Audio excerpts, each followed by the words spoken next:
Olá, turminha! Vamos agora para a nossa aula de português, revisando os assuntos para a atividade avaliativa de vocês de segunda, tá certo? Vamos começar com sílaba tônica, que é aquela sílaba pronunciada com maior força na palavra. É a sílaba mais forte da palavra. E para eu saber qual é a sílaba tônica, eu tenho que chamar a palavra. Aquela sílaba que eu falar de maneira mais longa é a minha sílaba tônica. Vamos dar um exemplo.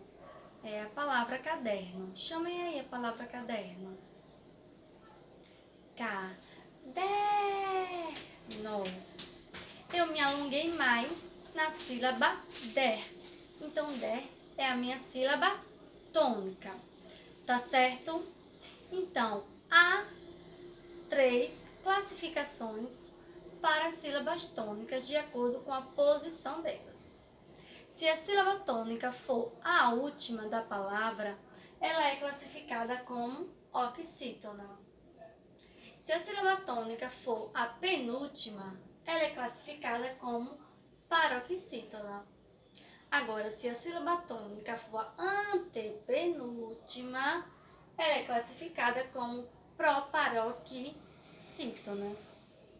Aquelas palavras que já tiverem acento agudo ou circunflexo, não precisamos chamar a palavra, porque a sílaba que possui o acento já vai ser a sílaba tônica. Lembrando que todas as palavras proparoxítonas são acentuadas, elas têm o acento agudo ou acento circunflexo. Falando neles, a tia vai explicar sobre eles agora.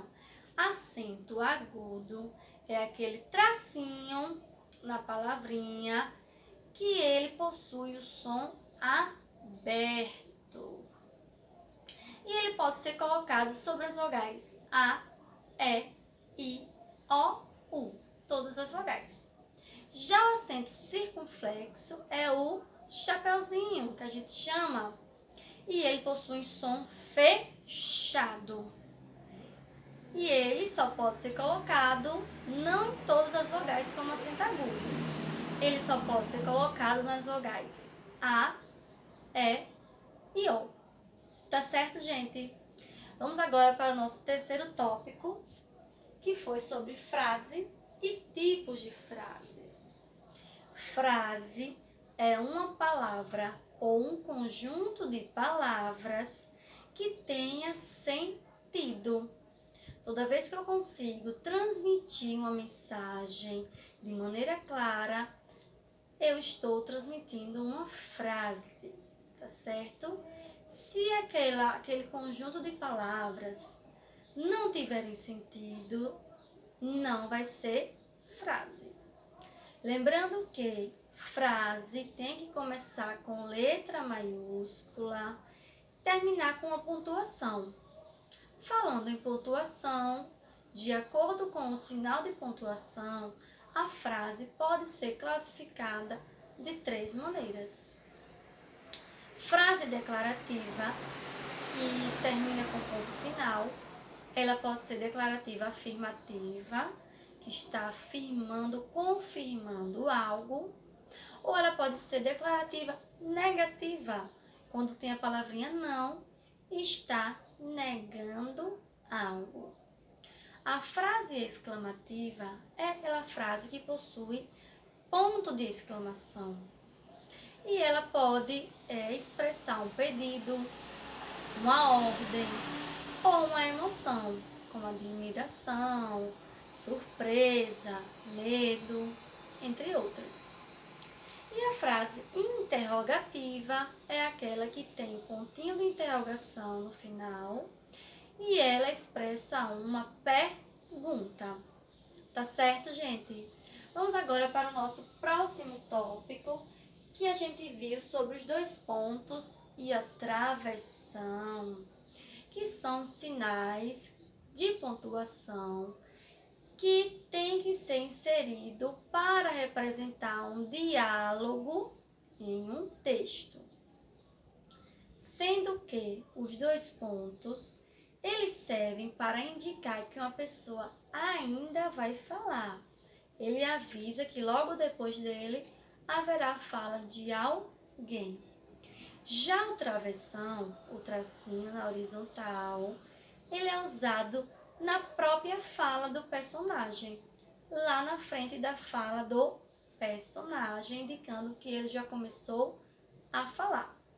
Tá bom, gente?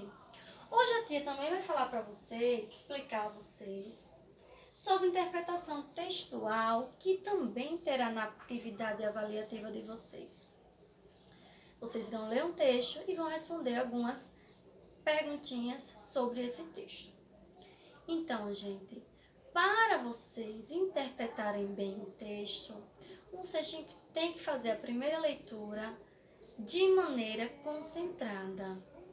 Se concentre, não deixe outros pensamentos atrapalharem sua leitura para que você consiga compreender o texto.